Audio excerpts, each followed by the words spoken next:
you want to be a master writer, a king of the craft, Stephen King's On Writing, an essential read. I'm just going to go through a few little aspects of the book, a couple of my favourite points.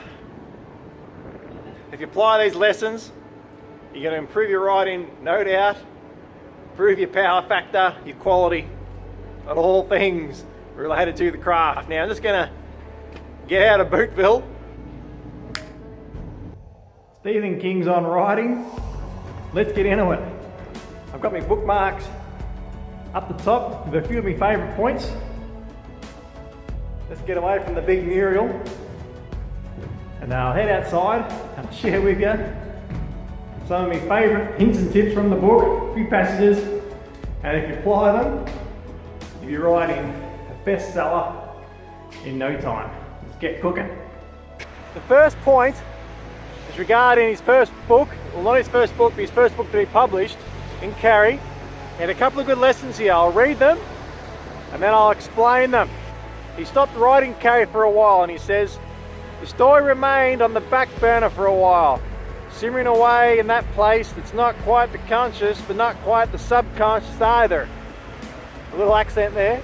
So if you've got a story and you know it's good and you can't quite get it all, at this point, just let it simmer. Hey, let it simmer in your mind. You've got the idea, you've got some points down, maybe the protagonist, the main goal, the antagonist, the conflict. Just let it simmer. You may even write a chapter, but it doesn't mean you have to keep going if you can't. But let it simmer like he did with Carrie. He had the idea and he let it sit for a while. Now the big point is next. Regarding the story became hard and he gave up for a while.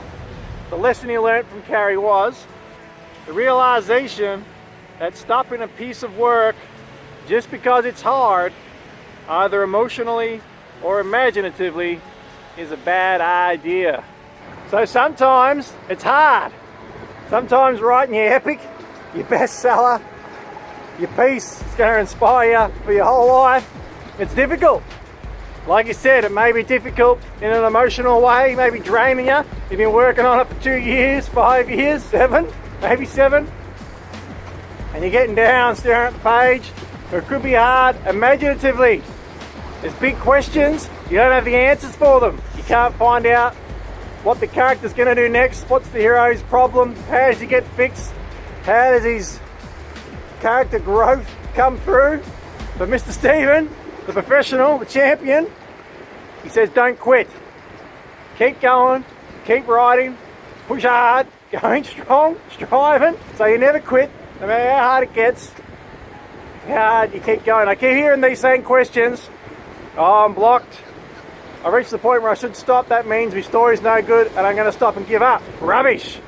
That's not true. It just means it's hard. It's hard work. Perhaps the world's hardest craft to write a masterpiece. That's all it means.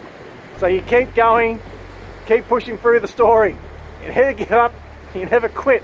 You just got to force yourself to sit down at the keyboard, put words on the page. You do 1,000 words a day for 100 days, you got yourself a 100,000 word first draft. You work through that 20 times and you get yourself a story. So that's a good little lesson there from King. You don't quit when it gets difficult. All good things in life just about that you work for are difficult. You don't get big and ripped like Arnie by not doing push-ups. And what did Arnie say was his idol? Ali, Muhammad Ali. He never counted his sit-ups. He never counted how many sit-ups he did, Ali. He only counted when it hurt. Because that's what makes you a champion. The same with writing. It only really counts when you can write and when it's hard. Anyone can write when you're cooking, when things are going well and it's smoking out of your brain. You do 5,000 words a day or 10. Anyone can do that.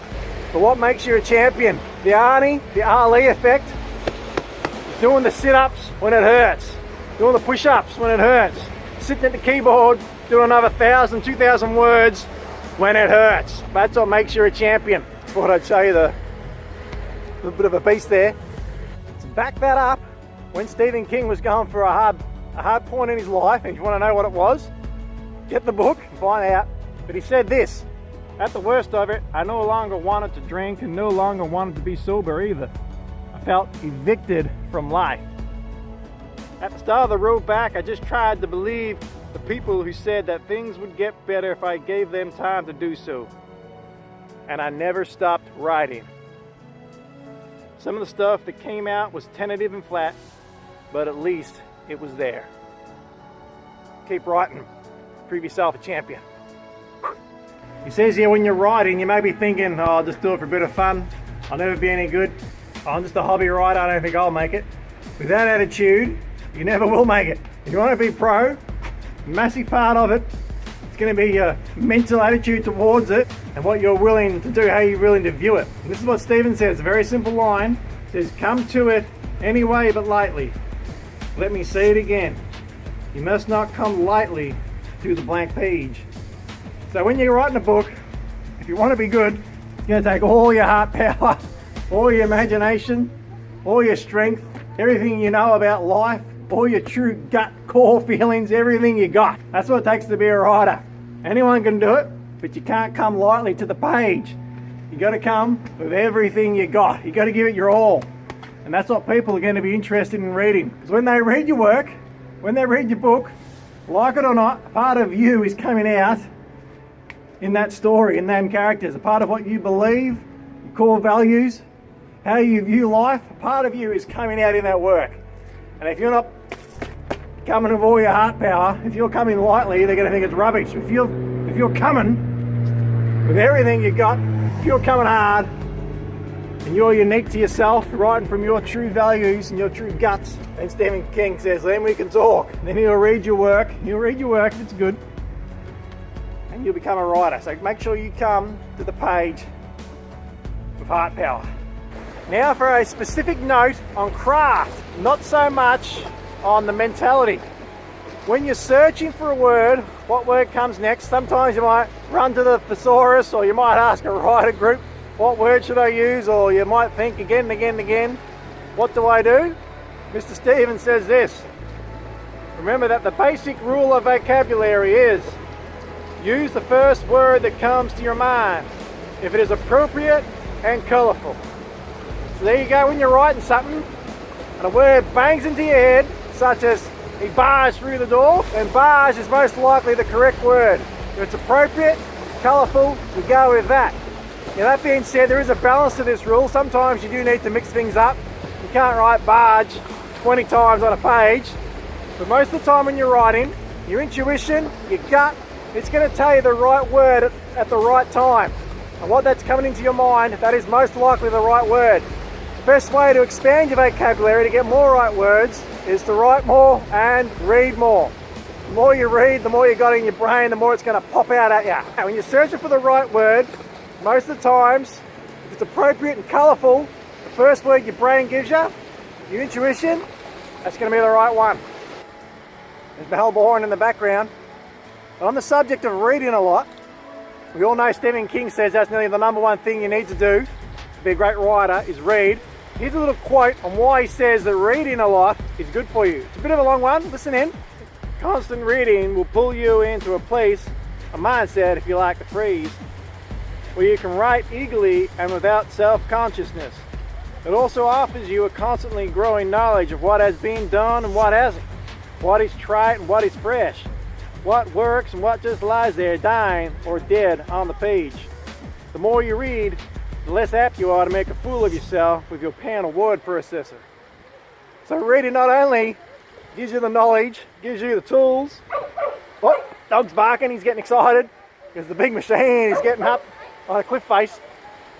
The reading gives you the knowledge that you need, the skill set, and you're going to know what's been done in the past, what's been done before. You're going to know not to start your story by waking up when you're tired up, like I did, and probably my second or third story. It's been done and we're sick of hearing it. You wake up, things like that, waking up in the trunk of a car. You can't do these things, you've got to be really, really good if you're going to go through a cliche, but the reading a lot will teach you all that rubbish and it'll tell you what's good writing and what's bad writing, so you've got to read stories. Are you ever afraid to write? Do you ever come to the blank page or another draft thinking, I'm too scared, I'm not worthy, I'll never be a professional? Well, this is what Mr. Stephen King has to say about that. Writing is at its best, always, always, always, when it is kind of inspired play for the writer. I can write in cold blood if I have to, but I like it best when it's fresh and almost too hot to handle. When you're going into your story, doesn't matter if you've been writing for 10 years or 10 minutes, when you're going in to write, make sure you're going hot. Feel confident. Know that you can do it.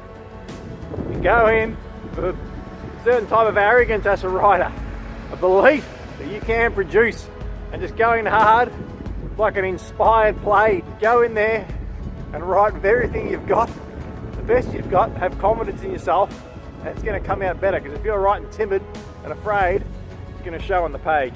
And what can make a story into a bestseller is how unique it is, peculiar it is from every other book, screenplay or movie out there. What is going to make it unique? And Mr. Stevens says this: write what you like, then imbue it with life and make it unique by blending in your own personal knowledge of life. When you're putting down your own thoughts, your own beliefs, everything that you think and you understand that you know, it's going to make it unique. It's why some characters in movies are so successful. You know, you're thinking of Captain Jack Sparrow? He's a huge hit because he's completely unique. Rocky, especially the way he spoke in Rocky 1, that was a very unique way of talking. Captain Barbossa from that movie too, he was a unique villain. Characters who come across as really eccentric and unique are always a hit because they're original, they're new and they're fresh. And when you put yourself into your story, that's what you're going to get. Everyone's unique, everyone's a different snowflake. Sometimes we try and copy everyone else. We might want to copy Stephen King or Dean Koontz or whoever your favourite writer is. Then you won't be unique, you'll be a parrot and you'll be weak, and you won't be a hit and you won't be great. When you write what you believe, your truest thoughts, that's when your uniqueness comes out and it's going to produce something special. Expanding on why it's super important to have awesome characters, unique ones, Stephen King says this: I think the best stories always end up being about the people rather than the event, which is to say, character driven. Stories are about people. It's about us. It's about lives. It's about what we do in our life to try and change it, to try and get better, to try and reach a dream, to reach a goal, help someone out to achieve what we need to achieve. And that's what your story's got to have in it. A real deep character. It's got to be a great story, a great event, or a great question. You've got to have a great character. Someone who goes deep. Someone who thinks a lot about life. Someone who's passionate, has core values of pure passion. We're not attracted to people who are dull and flat, dead, and the whole life sapped this whole away. We go to a book or a movie to watch someone who's passionate about life, someone who's got the passion, the heart aglow. And that's what we need to keep ourselves aglow, to keep ourselves burning, to reach for our own goals. So when you're writing your hero there, remember it's about people. It's about people with great passion. King also suffered a serious accident, almost died, probably should have died. Well, he shouldn't have died, but he was lucky not to die. And he got a quote at the end of the book when he was writing this. He nearly died halfway through writing this book. Needless to say, if you want to learn about it, buy the book, and read what happened. But he got a bit down at the point, and this is how he finished the book. And this is one of the more inspiring quotes. It's really helped me. There have been times for me when the act of writing has been a little act of faith, a spit in the eye of despair. The second half of this book was written in that spirit. I gutted it out. He gutted it out. King gutted it out. And that's the way it is. So many times I get asked the question. It's getting hard. Writing's getting hard. I can't go on. I'm blocked. And I'm going to give up. So I'm not meant to be a writer. What a load of rubbish. Stephen King, one of the great champions of all time, has shown us that sometimes you got to just gut your way through it.